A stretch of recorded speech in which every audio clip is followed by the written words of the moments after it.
You can even do a click. We are live. We are live. We are. I was just saying every week. Don't say it. Are we live? Yeah. Are we live? We are live. Is anybody there? Yeah, not yet. This evening. You can even do a whole clutch of our videos since middle of March, since beginning of lockdown. And every single one of them could be me going, are we live yet? Is anybody We're watching live. yet? Is anybody coming to see us today? Here we go. Well, we are live. Go. It's Thursday evening at 7 o'clock. Of course we're live. What else would we be doing on a Thursday?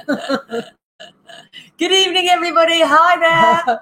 Welcome, as we said, Thursday evening, 7 o'clock. Another hot, sultry day in the southern England. Be there or be square. Yeah, I hope to God it's not raining in Wales again, because it always seems to be raining in Wales every time we've got lovely weather. So fingers crossed. Hi, everybody. Hi, Claire. Hi, Luke. It's Thursday. It's 7 o'clock. It's Meet the Winemaker. It's wine o'clock. Wine o'clock. From South Africa. Let's all pour a little glass of John T's White. I tell you what, we've got some serious rumbling going on around here, and it's not my tummy for one thing, and it's not him either.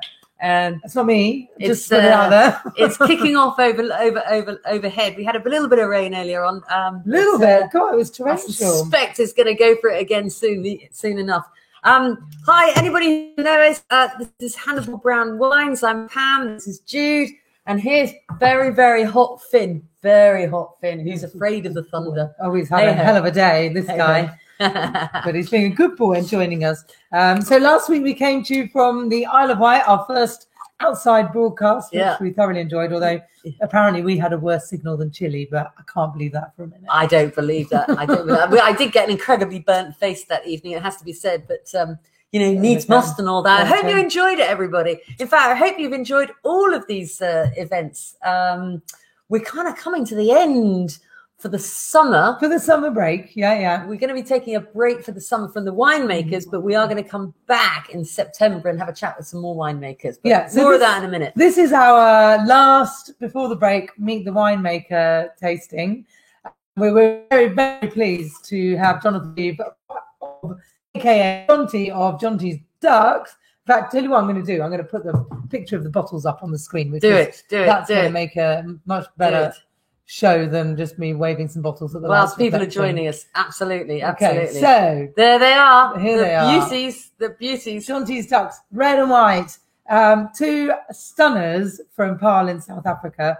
And Jonathan Reeve, the winemaker, will be joining us in around about 10 minutes. Yeah. So a few more hellos. Hi, Tim and Emma. Hi, Felicity and Jane. Thanks, Luke, for the hairdos comment. Actually, we've done nothing other than just wash it. I know. It's amazing. It's a hell of a change. Bit of a shampoo. So what's going on? What's going on? Go on. Well, I suppose actually we can't go very much further than actually just talk about, it just coincides with the real problems in South Africa at the moment, because we all have to band together and try and help support South Africa, because South Africa are in continual wine lockdown, if you like. Life lockdown as well, yeah. There is no availability of wine in the country. So the industry itself is reliant on exports and exports only. So we've got to do our best to help them get out of a really, really sticky situation. God knows when they're going to drop it. But we've got lots of South African wines on the website. One of those that's just come back in is the Jacques Brouwer. Lovely Jacques Brouwer, yeah. Blanc de Blanc 2011 sparkling, which is made in the same style as a champagne and infinitely cheap. It's $17.99, but it knocks the spots off most branded champagne. Have a look at it. There's a video on there of me. But if you can bear to listen to me, do listen and look out for it, and it is worth a punt. The other one, Jordan's Real McCoy. The Jordan wines, full stop. And those of you who were here to meet Kathy and Gary. I was there, I think. We'll remember them and tasted their wines. And yes, the lovely Jordan wines, especially the Riesling, because we're bigging up Riesling at the moment. Yeah. With our lovely Riesling mix case, the ultimate Riesling case, which has got a tenner off at the moment. So you get 6 fabulous Rieslings that we've sort of selected. They've all got individual character. They're 99 quid for the 6, No, it's not tenner each, but they are fantastically Worth every good value. penny, yeah. Go for it. All you Riesling converts, I promise you won't be disappointed. A world of Riesling. But we've got to really bang the South African drum for a minute. Yeah, we have. Really. I'm just going to get a little map up just to do a little precursor before. Yeah, do it. Why not? Jonathan Let's do it. arrives. Oops, that's the bottom. Hi, again. Isabel. Nice to see you. Well, I can't see you. You can see us. Nice to have you here, nonetheless. Okay. Right. For those of you who don't know where Africa is, just to recap, it's surprisingly confusing where all it's these that countries big are. pointy bit. So South Africa, if you look at the map on the bottom right-hand corner of the shadow of Africa, there is South Africa in green. To the left of that is sort of highlighting the Western Cape. And then above, you're looking at the wine regions. So Jonty's in particular, nearly spun it around. So this is the little southern tip, really. Yeah, so there's Cape Point on the left, and Cape Town is the sort of little square above it. And now Paarl is that sort of red region to the right of it. I wonder whether they've made it red because it's so red hot there. It is super, super hot in Paarl, and we're going to talk to Jonathan about this actually. How on earth he manages to get such character and rightness out of his wines when it's so hot. But more of that in a minute. Whilst producing it so sustainably, yeah. So that's giving you a bit of a backdrop as to where we are. I mean, really, it's not a million miles from Stellenbosch, but actually South Africa is a big country. Certainly is. So it takes a lot of air conditioning to get you from Stellenbosch to Paarl. Yeah. In the summer, but remembering Southern Hemisphere. So whilst we're here bathed in glorious sunshine. Sorry about Wales if it's still raining. Well, it isn't actually sunny here. We have had a hell of a lot of rain. So we will be looking forward to sitting here in our nice summer clothes whilst Jonathan is wrapped up warm. Oh God, yeah, wouldn't that be hilarious? Also made a bit of an effort, as it's Jonty's ducks. Pam is. I have my ducks on. Ducks. Jude has the closest thing. I could only get to a giraffe, but I thought that was quite African, pretty African, so relatively appropriate. Thank you everyone for joining us. Quick recap: Pam, Jude, Finn, Hannibal Brown. We're going to be joined shortly by Jonathan Grieve of Avondale Winery and the Jonty's Ducks fame. Yeah. Just to say also that we just launched, I know it's a little bit late in the day. Well, it's never too late because it's still early in the summer holidays. We've been going great guns with our DIY tasting kits. Yes. Anybody who hasn't tried one, give it a go. They're really good. And we've got some fantastic testimonials coming out. We made a DIY summer holiday kit, which basically means that we will deliver it to your holiday home or your tents or wherever you are in the country, in Europe, in Ireland, wherever, we'll deliver. And it's a bunch of wines with a load of quiz questions, and it's a bit of a giggle. You can enjoy it with your friends and your family, whoever you're allowed to be bubbled with or whatever. But it's all on the website, hannibalbrown.com. Just look at DIY tasting kits. Yeah, loads of fun. But really fun. adds an element of competition to drinking a bottle of wine. Yeah. There's a few hellos to Nettie and Michelle and Sarah. How's it? Very South African. How's it? Lekker. Isabel used to live in Cape Town for 6 years and has asked if it's changed. Not really. If we has asked if we know the John Smith. No. Kunjani Winery. Have you heard of Kunjani Winery? Kunjani. Where is she? Kunjani. Sorry, Kunjani. I don't know. No, I haven't heard of that one, Isabel. But there are an awful lot of wineries in South Africa. Tell us more about it. Yeah, more and more. We have both spent an awful lot of time in South Africa over the years, working there and holidaying there. And I still have to say, actually, even having worked there, it is one of the most fabulous destinations for anybody who wants to go to a winery. Yeah. The hospitality across all of the South African wineries is second to none. It's just phenomenal. And but I have to say, and I'm really embarrassed to say that we haven't been to Jonty's yet. And my God, is it on the wish list? We were very near in January. It's just we ran out of time. We list so many South African wineries. We had to try and get around as many as possible. But there has to be said, the restaurant at Avondale, which is Jonty's Vineyard, is absolutely phenomenally good and one to be put on the list immediately. Yeah. Okay. And on that, I see a man with a hat on, which I think is probably the right appropriate moment to pull him in. Hello, Jonathan. Mr. Green. Jonathan, can you hear us? Yes, I can hear you. Hopefully you can hear me. Welcome. Welcome. So to everybody who's listening, this is Pam and Jude and Finn welcoming Jonathan Greaves of Avondale and Jonty's Ducks in South Africa, who's joined us this evening. Thank you very much indeed, Jonathan.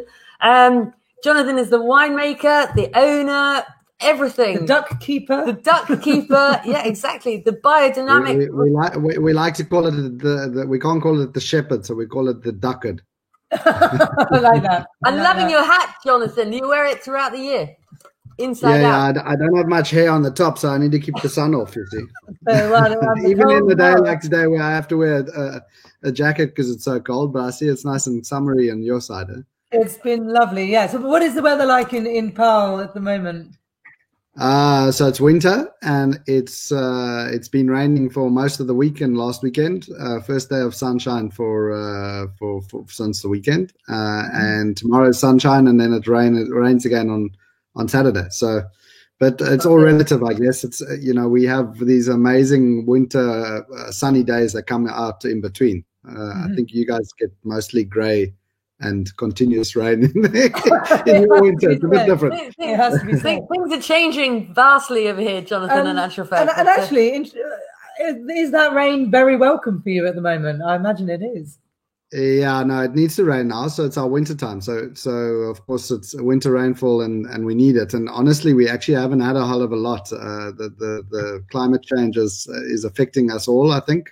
I understand you guys are experiencing sort of normal Paarl weather, for that matter, in the last little while in the UK. So we just haven't had, we've had probably a third of our normal rainfall that we normally get, and that's been the same for the last we've come out of a big drought, but the last 2 or 3 years it's sort of followed the same pattern. Yeah. Tough going, hey? Tough going. We've just been talking, actually, Jonathan, just before you joined us, actually, the importance of actually supporting the South African industry at the moment, because you guys are still not able to sell anything internally, are you? Yeah, we have a very interesting government, You always have an interesting government. They don't seem to realize that there's a fair amount of lost tax income and all sorts of other things and livelihoods. They'll save a couple of lives, which of course are important, but at the same time, the question mark is, without the sale of alcohol and all the industries and subsequent industries that they support, or people that they support, how many people are going to die from starvation and everything else that goes with it? So, yeah, it's really odd. We sort of got a ray of sunshine that might get lifted over the weekend, and into, but. We're not. We'll see.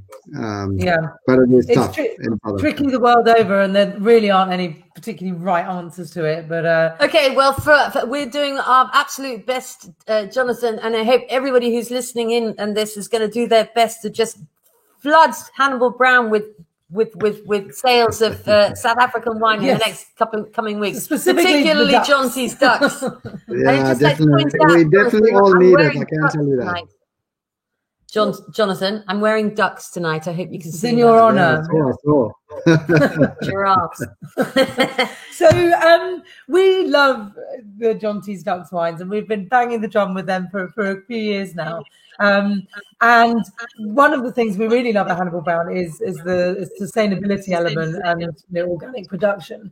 And when you took over Avondale, that was a real primary effort of yours, from what I understand, was to bring sustainability into it. And you're at a point where you really are farming with the environment in mind the whole way through.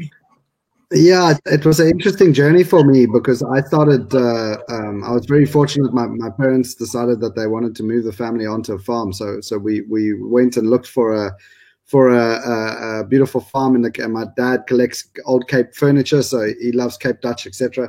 And we managed to get this amazing place. And at that stage, I was actually studying to be an artist of all things. So halfway through my final year, I decided I'd had enough of art, and I was probably drinking too much wine. So I went to my dad and I said, look, I cannot come farming. And he said, that's fine, but you start at the bottom. And that's where I started. And at that stage, the farm was conventional. So it was farming with all the fertilizers and chemicals and everything else. And that's what I learned to start off with.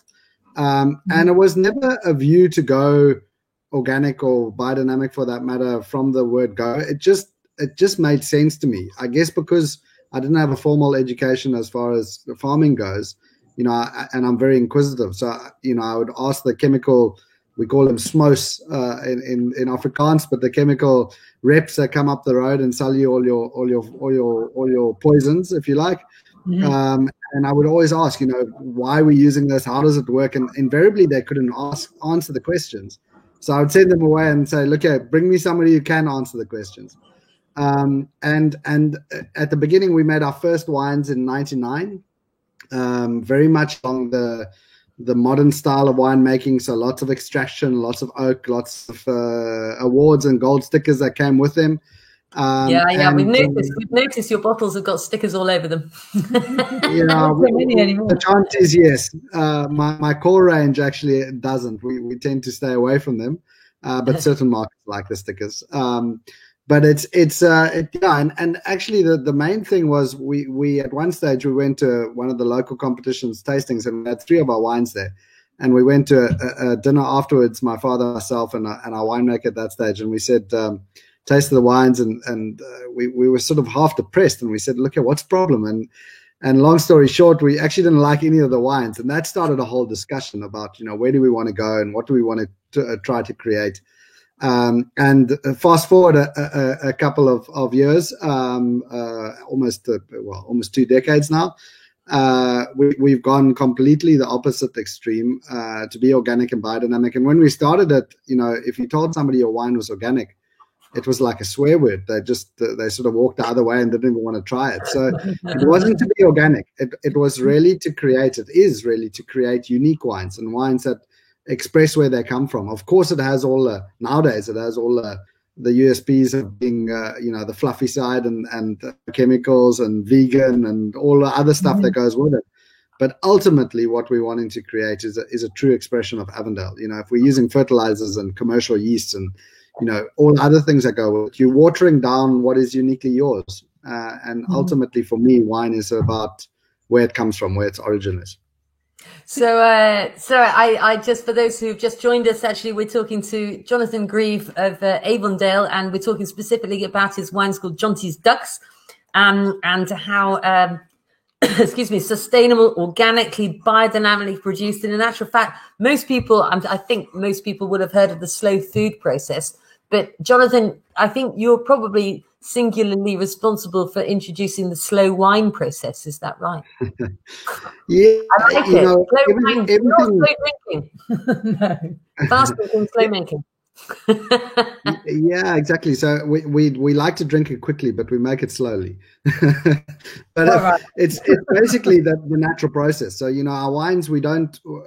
Firstly, obviously, our belief is that they created in the vineyard. So not using chemical fertilizers, insecticides, including organic, because you're getting organic fertilizers, you get organic insecticides.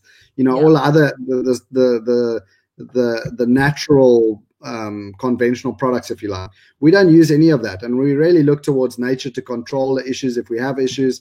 It's really based in broad spectrum nutrition and getting rid of the diseases. And then when it comes to the winemaking, it's really a slow process. We let the nature do the job like it's supposed to do, like in the vineyards. We only use natural yeast, so only spontaneous fermentations across all our wines. They really, if you take the whites for an example, some of those fermentations can take up to 9 months to actually finish fermenting. So to put that into context for those who don't know, a slow commercial yeast fermentation can take up to a slow one will take up to 2 weeks versus what we're talking about, 9 months, hence the slow winemaking process. And then we'll age it as well. So, the Jonty's as what we call our Jonty's range is basically our lifestyle range, our I wouldn't say entry level because it's not entry, but it's our lifestyle range, and that our current vintages that we sell is 2017 in the white and 2014 in the red. Mm-hmm. So that's once again coming into the slow winemaking process and saying, okay, well, these wines are made to age, and when we're wanting to release them, we're wanting to release them to our clients that are ready to drink. They can be drunk now. Of course, they will age, many years to come. So Okay, it's not like there's a sell-by date. So we're just drinking the white at the moment, Yes. and I mean, I have to reference the Peking white. I love that. It's just fantastic. And majority Chenin Blanc. Yeah, so it's about 85% Chenin. So you can actually sell it as a Chenin theoretically if you're wanting to. Yeah. And then the rest is made out of Roussanne, so from the Rhone Valley. Roussanne, a bit of Semillon, a bit of Viognier as well, and a little touch of white muscat, about a 2% or so. So it is driven by the Chenin, of course. One of our we have a question here from Simon, who's watching at the moment, and he asked why did you go for the blend and not just a single varietal, i.e., 100% Chenin Blanc? We do have 100% Chenin Blanc, so our Nima is 100% Chenin, and that has a bit of orange wine components and amphoras and quevries and clay pots and all sorts of fun and games in there. But for the blend, it's South Africans, I think, as winemakers, we love our blends. We're not sort of hamstrung by like the French are. If you're in this region, you need to produce that wine, and if you're in that region, you need to produce. You can't do anything else. We can do whatever we want to. And the beauty of South Africa, in my opinion, is that we have this huge amount of microclimates on our farms. And to take Avondale as an example, we have 13 different types of soils, and we're up against the mountain, so we have different aspects and different soil types and everything else that goes with that. So my point is when you come back to the wine, is you've got these different characteristics coming through together, and we're very good blenders, number one. And it's sort of the sum of the parts is better than the singular one. So we're bringing all those different sides to it.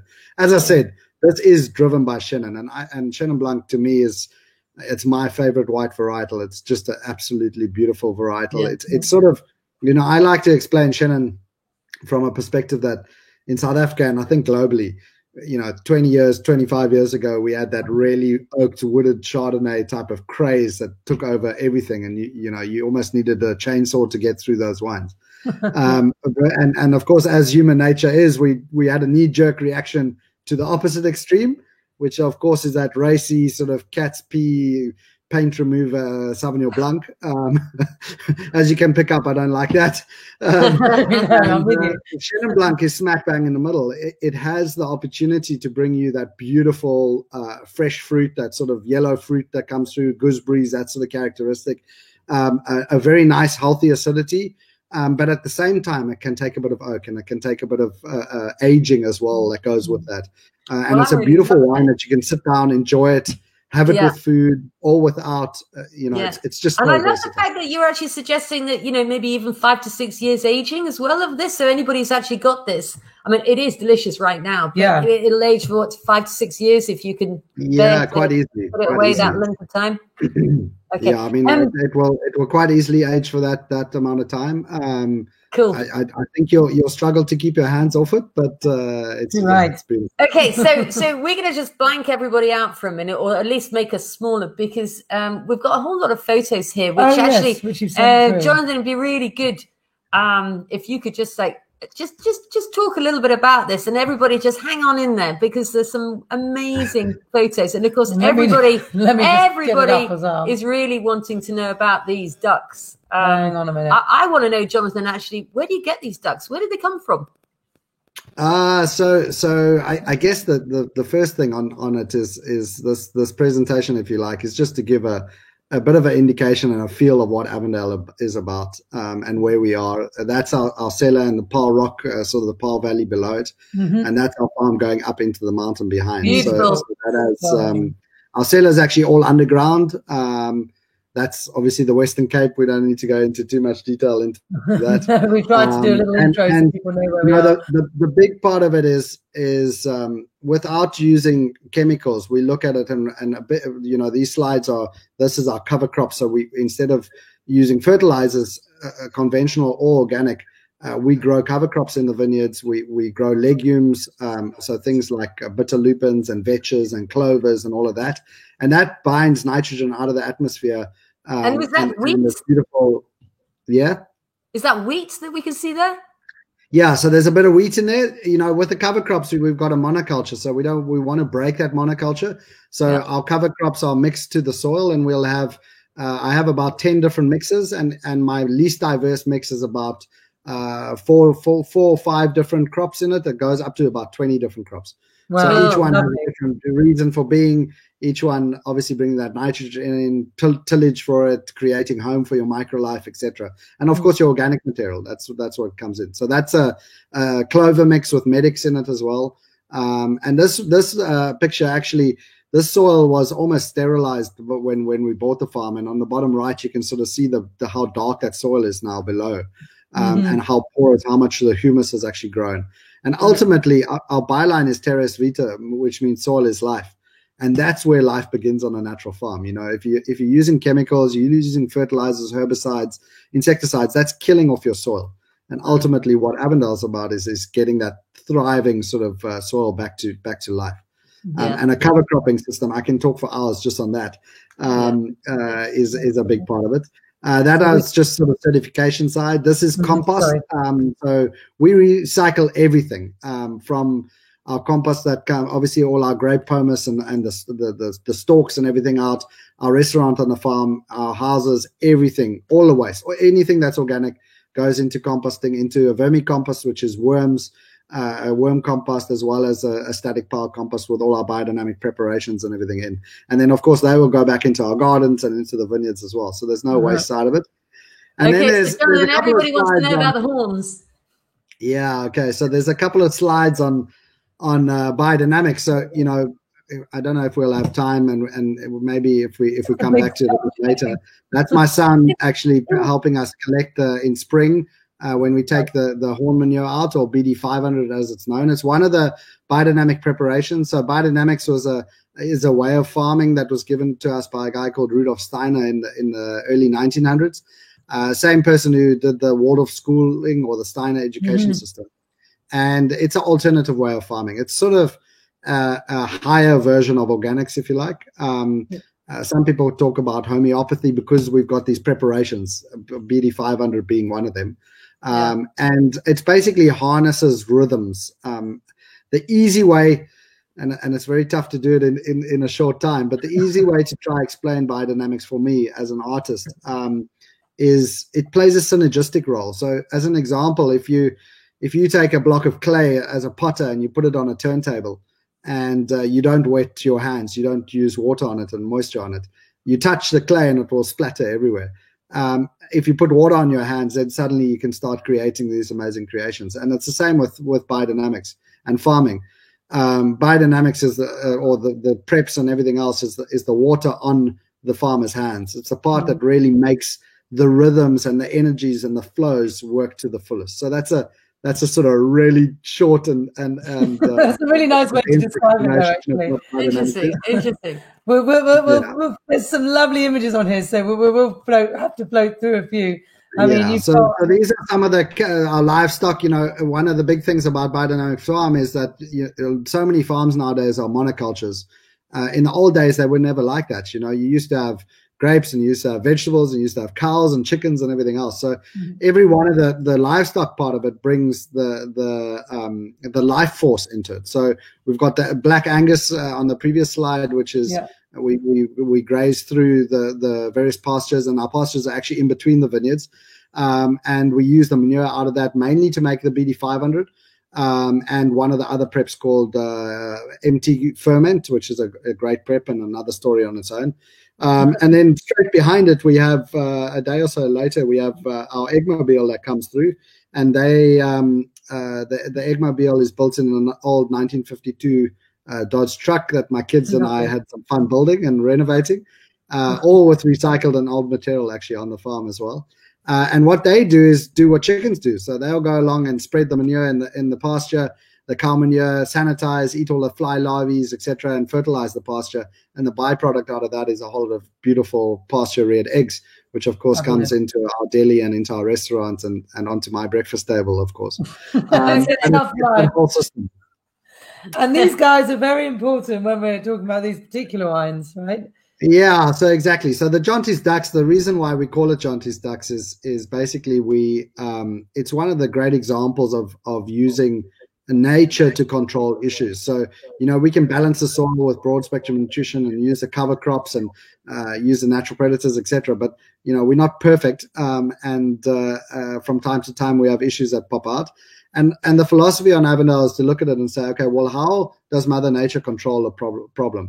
And when we come up with a solution, the very simple question is, does Mother Nature approve of this? Is there a big tick next to it, or does it actually kill off things that we don't want to kill off? And there are many different examples. We use beneficial bacteria and beneficial fungi and all sorts of things that are naturally occurring. And we culture them up and we use them in the vineyards. Our most visual of that is our ducks. So we have a whole system. We had an issue with snails on the farm, specifically end of winter coming into spring when the vines are budding, and the snails can go up and actually eat your new shoots that come out and do a lot of damage and create a lot of unevenness in the vineyards. And normally in a vineyard, anybody who's listening, anybody who's growing tomatoes or hostas will know all about snails. They do horrendous we damage. should all invest in some ducks at home, I think.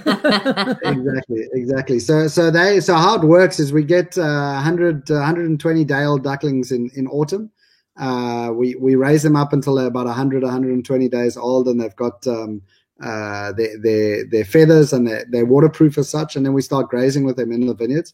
And we pick them up because we farm so naturally up against the mountain. We've got lots of natural predators, so we couldn't just leave them outside and sort of let them wander. So I was going to say, actually, what are their natural predators? I mean, I mean, on the farm we have lynxes or caracals, many of them. We have genets, which is another wildcat. We have leopards on the farm as well that come out of the mountain. We have jackal buzzards. We have black eagles. So there are many. I mean, literally, if one gets left behind for the night, you come back and there's just nice white feathers everywhere. So they got that, and that's also why we have a shepherd or a duckard, as I mentioned earlier, actually staying with them to get them to do their job and protect them. And how it works in the morning is that we'll pick them up from this reservoir, which we call a boarding house, on a tractor and trailer called the Duckmobile. They walk up on the back of it, take them into the vineyards, and then they'll take 4 or 5 rows at a time. And there you can see them actually going along, eating the snails, and with their long necks right up into the vineyards, and eat the snails there. And the beauty of it is any byproduct actually adds to the fertility of the vineyard. There's no detrimental side. They're not suddenly eating my ladybirds or this thing or that thing. And they're much more effective than chemical baits. And there's no detrimental side of it. So it's a win-win example, and hence the Jonty's Ducks sort of brand, if you like, and name that it goes with it. It is extraordinary, actually, Jonathan. I should just let you know, in actual fact, because when we are not ordinarily locked down as we are over here, we are out and about doing events across the country. And one of the biggest events that we do is the International Hay Festival, which is a big book festival in Wales. Right in the middle of nowhere, in the middle of Wales, in farming country. And I recall last year we had your wines on our stand. And interestingly, there's a lot of farmers go to this event. And we told the story about the ducks, and they said, oh, yes, they use a similar process for protecting their farms as well. So you've got some friends in Wales that you should. Exactly. I've been to Wales once or twice actually, but it's incredible. When we started doing this farming, early 2000s, planting the cover crops and using the ducks and so on and so forth. It was nobody was doing it. Number one. And I used to have farmers sort of stop next to the road and look and scratch their head, get out of their buckies and look at what's happening here. And some of them used to come in and say, "What, have you lost the plot completely?" And nowadays it's become more and more, and is becoming more and more sort of accepted, if you like, and actually sought after for that matter. And people are seeing the benefits of it. Of course, that's the beauty of it.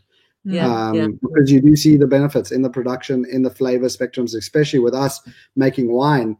It's been an incredible journey to see how the wines have actually changed over the years, and how much more character, how much more elegance, and how much more grape driven they are. I often talk about our wines are grape driven. They're not manufactured. They're not over extracted. They're not, they're beautiful, accessible, lots of layers and lots of character. Yeah. Well, totally in agreement, and we love them. There's been an interesting question just put out there by Susan with regards to the biodynamic preparation involving the cow's horns, and whether that then renders the wine non-vegan if there has been an animal product used in its production.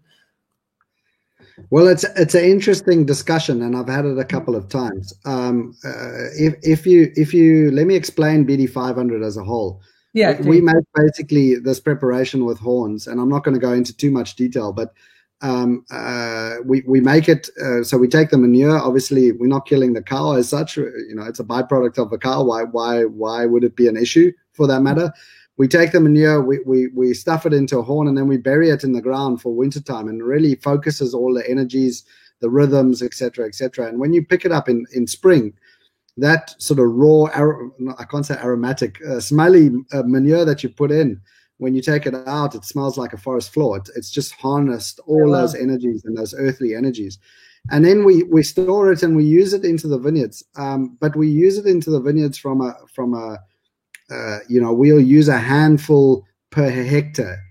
So we dynamize it, we stir it in certain ways, and we apply it at certain instances. So a handful, I mean, literally 80 grams of it, okay, of this compost, if you like, or preparation.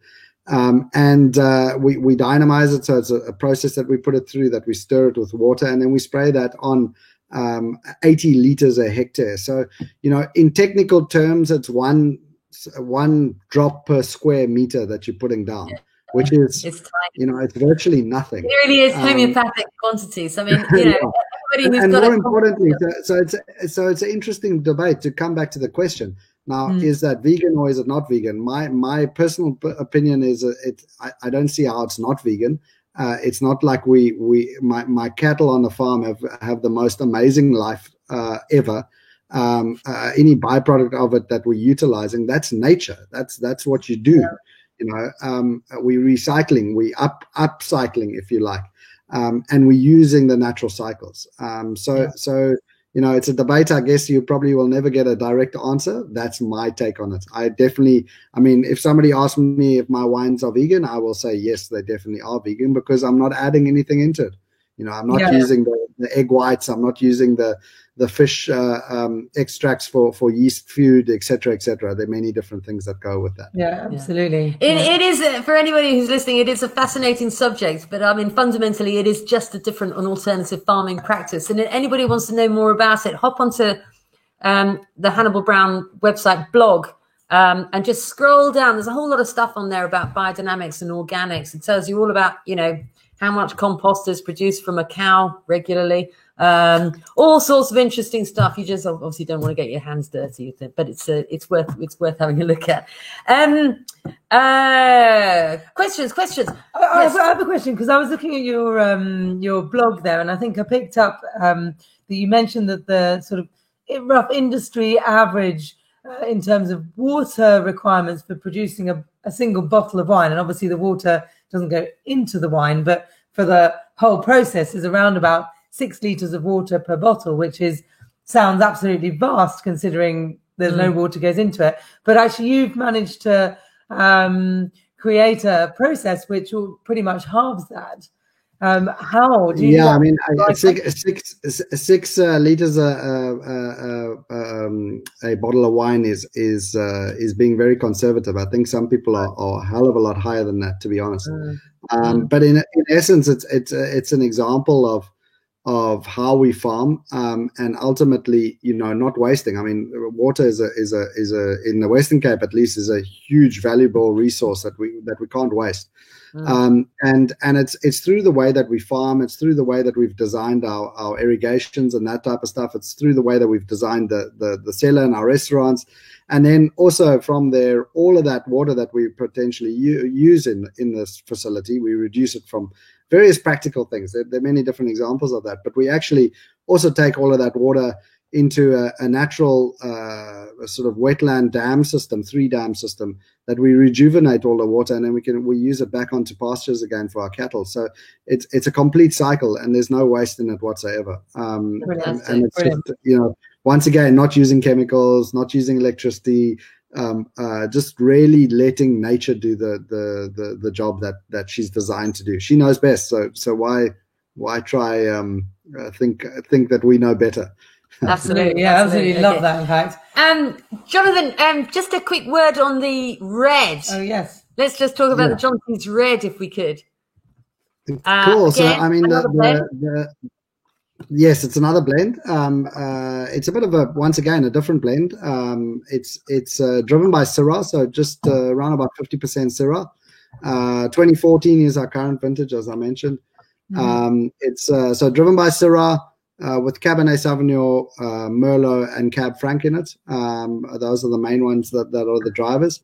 And what we wanted with this was, once again, I don't want to say a serious take, but a beautiful, complex wine, but at the same time accessible, fruit-driven. And with the Syrah, you're really getting that sort of spicy notes of a white pepper and sort of fynbos and that sort of character coming through on the nose and a bit on the palate as well. And then obviously the Cab and the Merlot really coming through and bringing you more that red juicy fruit on the palate. Nice bit of tannin there too. All of it obviously is spontaneous ferments. We do a lot of warmer ferments throughout our fermentation.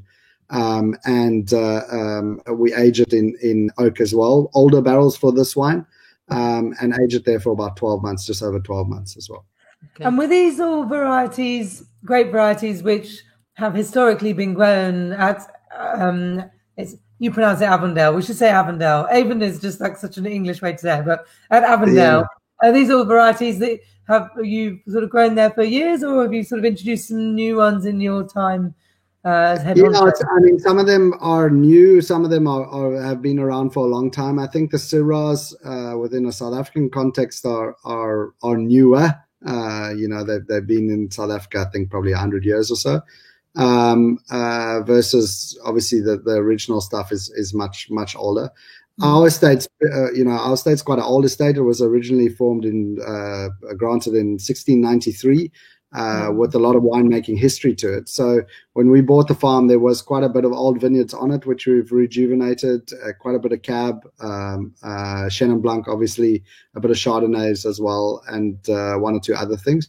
So quite a bit of it was there, but we have introduced one or two new things as well. And have you got, we have a question here from Luke, actually, wondering have you got any new varietals that you're planning to, or have introduced already, which are kind of unusual, because we've noticed some Greek varieties being grown in South Africa, and there's some unusual things popping up all over the world. So yeah, I think that people are forever exploring with global warming what the warmer varietals will be better suited, etc.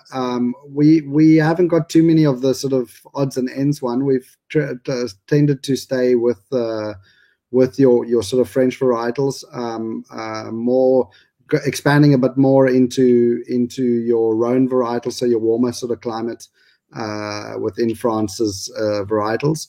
What we really focus more on is having those, growing them properly, and really when you get into the biodynamic side and the organic side and bringing up your organic matter in the soils, your cover crops and everything else that I've talked about, it's incredible to see how that has been affected with climate change, or not been affected for that matter.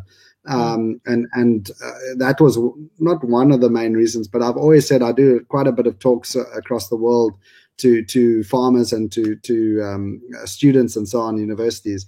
And I always get the question, what is climate change going to do to you? Aren't you using more water and so on? And I've always maintained, no, we don't. We're going to be in a much better position than our conventional counterparts. And in the last couple of years, when we had that hectic drought, it was some of my best crops I've ever received, both in volume and quality. Where the industry was down by, some people were down 60%. So it's incredible to see that. That is interesting, and I'm sure you've probably read the reports that's been going on in Argentina as well, who also similarly reported the most amazing crop, and yet they've had real sort of drought of water droughts over there as well, and argue that actually they're getting better fruit than they ever have done this year. Yeah. I guess it all depends on what they've been farming and how they've been farming as well. Indeed. And obviously, how much volume they push with water. Yeah. Absolutely. But I suppose the moral of the story is, if you're kind to Mother Nature, then Mother Nature's kind back to you in these tough times. So Jonathan, I obviously have to ask the question. Dare I ask? Actually, would there ever be a Jonty's Rosé? No, but I do, from a range perspective, we're talking about the two Jontys. We have a beautiful rosé in our main range, in what we call the Galaxy range, which is called Camisa, which is an absolutely phenomenal wine. It has it's a blend of Grenache driven with Mourvèdre and Muscat de Franquignon, actually. So very light in color, sort of like a Provençal rosé. And what we wanted with that wine was to create a wine that was sort of serious as far as a rosé goes. What I mean by that is that it can actually be enjoyed with food, but at the same time really maintaining. So that's the middle one there, obviously. It's and maintaining. So the blend is really interesting because the Grenache brings lots of fruit and lots of sort of strawberries and that sort of red berries on the palate, but when you smell it, you really get the aromatics of the muscat, and it actually leads you on as though it's going to be sweet, but when you taste it, beautifully dry, it has that hallmark Avondale acidity, natural acidity that runs through it. So that's something. It has to be said. I know that a lot of people who listen to our who've been listening to our talks, and a lot of our customers are avid travelers, and from what I've read, the restaurant Faber at Avondale is something not to be missed. Certainly, you'll get an excellent food and wine pairing experience there. I think what we try to do with Faber is that it's a field to fork restaurant, so we grow as much as we can on the farm in our biodynamic garden and bringing it in. What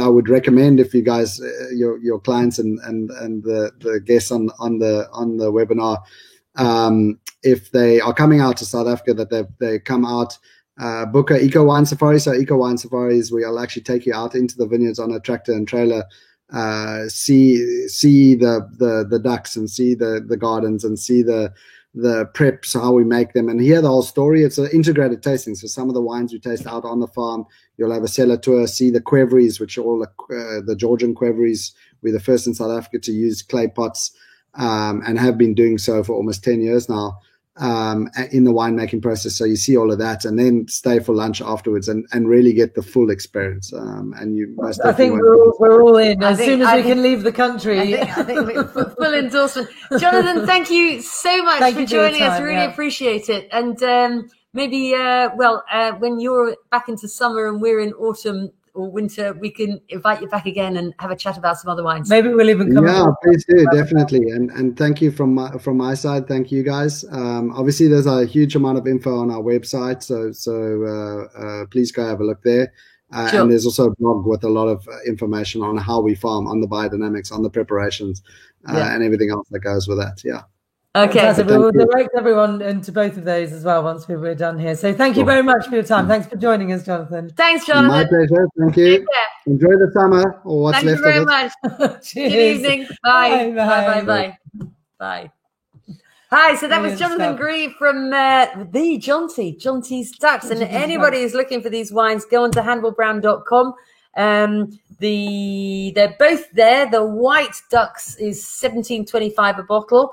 He said they were his house wines. I can't believe that. Well, he said he hesitated for his house wines. He hesitated to say entry level because they're so good. Yeah, they are really good. And the red is $18.25. I think the red is on offer at the moment. So do have a look at them. We had a customer actually contact me the first thing this morning, and it was just going leaps and bounds over the Jonty's Reds. Just recently tasted and just thought, absolutely divine. So I can't begin to say, actually, they're both I like the fact that he says, actually, you don't have to drink them now. You can put them away. Yeah. They really are going to They've last already a got long, a few long time. years behind them, which is the lovely thing. You know, Yeah. if you've got a glass of the red now, you're drinking a 2014 wine. And if you've done your sesame glazed beef canapé, it's a stunningly good combination. And actually, I know that Luke mentioned that he's got to have the canapé with the white. And again, really good food wines, which will... And interesting blends. Blends. You know, there's all sorts of stuff going on there. Just interesting characters. We will see what we can do and investigate some of the other Avondale wines. But when we tasted these guys back about 3 years ago now, they just jumped out at us along with a lovely story. So hence they've been on the range. But as you know, we're always adding and testing and tasting, although there's not been so much of that but this year. Tonight is all about supporting South Africa. So as I said, you know, there's lots of South African wines on the website, HannibalBrown.com. Go and have a look. Fill your boots. They're all there for a reason because they're all lovely. There's something for everybody. And I suppose just to say, next Thursday, 7 o'clock next Thursday, a little bit different. We won't have a winemaker. It's just going to be us and the big pooch. Just us again, although he's now flopped. But next Thursday is going to be our last before the summer break of our lockdown live tastings. And it's Romanian nights. So we've got 2 really amazing Romanian wines, which we've listed again for a very long time. One is the red is Castellum Dracula, which the grape is called Petasca Negra. I don't have fangs. And the white is called Tamaiosa Romanesca. Now, the white is sort of akin to a kind very of... good. You can't pronounce that when she's had a drink, though. The white is kind of akin to a sort of Gewürztraminer kind of aromatics, but totally dry and lovely and fresh. And the red is more kind of Cabernet, Rioja-y, quite big, bold. Well, I'll get the canapé recipes up, and it'd be really great if everyone could canapé and drink along. Last one before the summer break. We will be back doing these afterwards. We just need to revisit. Can I tell them? Oh, yes. Can I tell them what we're coming back with? Hot off the press. The none only than Pedro Urbina of the Urbina Rioja Winery is joining us. We haven't set a date yet, but it's going to be sometime in September. So we do his 1994 Gran Reserva Rioja, the 99 Crianza, and 2006 Reserva at the moment. These are phenomenal Riojas. Knock you off your seats. That is not to be, and he's very, very good looking as well, I have to say. Well, there you go. So there's 2 reasons to come along. But we'll give you the date very soon once we've established. But he's definitely locked in. Just going to work out a date. Yeah, and we're going to work out our schedule for ongoing, because we've loved having you guys joining us. Yeah, and we do want to continue it because it's fun and it's easy of an evening. Yeah, but we won't be locked down forever. So let's enjoy getting out and about too, and hopefully we might be able to see some of you in the flesh. Okay, and look out for that DIY summer tasting kit. Lovely. So see you next Thursday. For Romanian Dracula. Romanian night, indeed. Okay. Thanks everyone for joining. As always, send us your photos. Post your photos of your canapes. If you share in front of your laptop. Let's get a really good turnout for next week, and then we'll all go on holiday again. Indeed, yeah. Okay. Cheers all. Cheers, everybody. Nice to see you. Thanks for watching. Bye. Bye, bye, bye.